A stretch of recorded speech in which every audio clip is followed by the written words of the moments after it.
ito ay rated SPG, striktong patnubay at gabay ng magulang ang kailangan. Muli na naman ngang magkakagulo sa bahay ni Rigor. Matitikman na ni Lena ang bagsik at tapang ni Tinding. Kahit may hawak na baril si Lena ay hindi mauubusan ng tapang si Tinding. Hindi magagawang putukan ni Lena si Tinding dahil alam niyang mabubulilyaso siya kapag mangyari ito. Dahil siguradong mabubulok sila ni Rigor sa kulungan dahil iligal itong pinaggagawa nila. Masasaksihan ni Camille ang pangyayaring ito.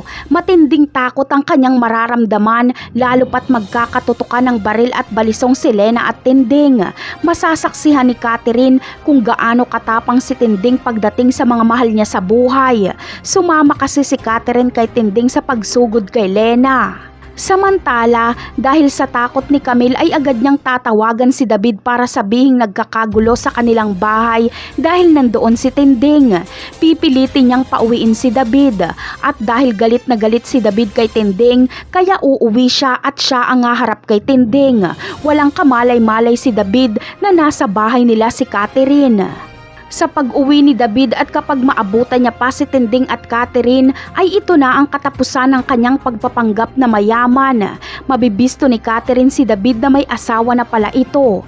Pati ang lihim sa pagkatao ni David ay ibibisto ni Catherine. Sa tingin nyo, dito na kaya mabibisto si David? Magkakaharap-harap kaya si Catherine, Camille at David? Yan ang aabangan natin sa mga susunod na episode. Paalam!